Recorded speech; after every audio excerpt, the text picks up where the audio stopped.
السلام علیکم۔ آج ہمارا کوشچن ہے کہ سورج شیطان کی دو سنگھ کے درمیان کب طلوع ہوتا ہے؟ دو قرآنی آیت ایسی کون سی ہیں جو کہ آپ کو ہر آفت سے بچانے کے لیے کافی ہیں؟ اور قیامت کے روز کامل نور کی خوشخبری نبی صلی اللہ علیہ وسلم نے کس کو دینے کہی ہے؟ تو پہلے کوشچن کا آنسر دیکھ لیتے ہیں۔ بیسیکلی یہ دو قرآنی آیت ہیں سورہ بقرہ کی، اگر آپ ان کو ہر رات میں پڑھ لیں تو اللہ کی رحمت سے امید ہے کہ آپ کو یہ ہر آفت سے بچانے کے لیے کافی ہو جائیں گی۔ اور یہ صحیح بخاری کی حدیث نمبر 5009 ہے۔ تو میں نے ریفرنس کے لیے دو قرآنی آیت بھی آپ کو دکھا دی ہیں تاکہ آپ اسی ویڈیو کے اسکرین شاٹ لے کے اس کو اپنے پاس سیو کر لیں اور آپ کو آسانی اسے پڑھنے میں مطلب قرآن وغیرہ جا کر کھول کے ڈھونڈنا نہ پڑے۔ اور حدیث بھی ریفرنس میں دے دی ہے کہ حدیث صحیح لکھی ہے، واقعی میں اس طرح کی حدیث موجود ہے صحیح بخاری کے اندر۔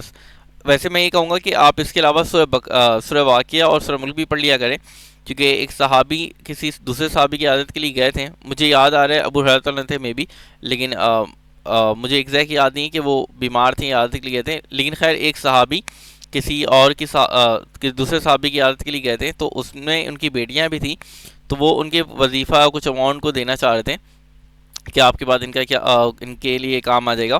تو انہوں نے منع کیا تھا، کہتے کہ جب تک میری بیٹی کے پاس سورہ واقعہ ہے تو ان کو اس قسم کی کوئی نیڈ نہیں ہے۔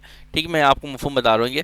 تو ہر قسم کی رزق کی تنگی سے آپ نجات پا سکتے ہیں اگر آپ سورہ واقعہ کو اپنا معمول بنا لیں تو، اور رزق میں برکت ہو جاتا ہے۔ رزق میں برکت کیا ہوتا ہے کہ وہ اماؤنٹ دکھنے میں تو چھوٹا لگے گا لیکن وہ اماؤنٹ کے اندر برکت بہت ہوگی۔ جیسے نبی صلی اللہ علیہ وسلم کبھی انگلی لگا دیتے تھے نا وضو کسی پانی میں، تو وہاں سے بہت زیادہ لوگ سیراب کرتے تھے، پانی بہت نکلتا تھا۔ اسی طرح کسی کھانے میں نبی صلی اللہ علیہ وسلم نے کبھی کچھ کر دیا، ہاتھ لگا دیا یا کچھ پڑھ دیا، تو اس سے کیا ہوتا تھا کہ پورا کا پورا جو قبیلہ ہوتا تھا وہ کھا لیتا تھا۔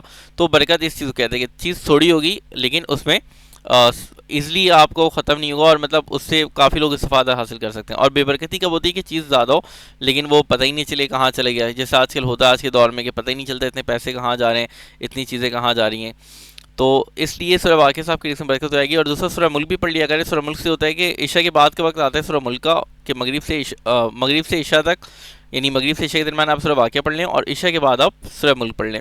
تو سورہ ملک کا یہ ہوتا ہے کہ آپ کو قبر کی تنگی سے، قبر کے عذاب سے بچانے کے لیے انشاءاللہ مددگار ثابت ہوگا۔ ویسے دونوں سورہ کا وقت جو ہے وہ فجر سے پہلے تک ہے، اگر آپ مغرب بعد نہیں بھی پڑھ پائیں سورہ واقعہ تو دونوں ساتھ ہی پڑھ لیں۔ میں تو یہی معمول کرتا ہوں کہ دونوں کو ساتھ ہی پڑھ لیتا ہوں فجر سے پہلے۔ اور اس کے ساتھ یہ دو آیت بھی ملا لیں سورہ بقرہ کی، تو انشاءاللہ آپ کو ہر آفت سے بچانے کے لیے کافی ہو جائے گی۔ اچھا، قیامت کے روز کامل نور کی خوشخبری کس کو نبی صلی اللہ علیہ وسلم نے دی تھی؟ تو یہ حدیث نمبر 561 ہے صحیح بخاری کی، کہ حضرت بڑے تعالیٰ نبی صلی اللہ علیہ وسلم بیان کرتے ہیں، آپ نے فرمایا خوشخبری دو قیامت کے روز کامل نور کی ان لوگوں کو جو اندھیروں میں مسجد کی طرف چل کے آتے ہیں۔ تو اس میں آئی تھنک کوئی ایکسپلینیشن کی ضرورت نہیں ہے۔ اچھا، سورج شیطان کی دو سنگ کے درمیان کب طلوع ہوتا ہے؟ تو حضرت عائشہ عنہا بیان کرتی ہیں حدیث نمبر 571 میں صحیح بخاری کی، کہ حضرت عمر تعالیٰ غلط فہمی ہو گئی جو وہ لوگوں کو عصر کے بعد نماز پڑھنے سے روکتے ہیں، جبکہ رسول نے تو یہ فرمایا تھا تم قصدن مطلب ارادتاً نہ جان بوجھ کر طلوع شمس اور غروب شمس کے وقت نماز نہ پڑھو، کیونکہ سورج شیطان کی دو سنگ کے درمیان طلوع ہوتا ہے۔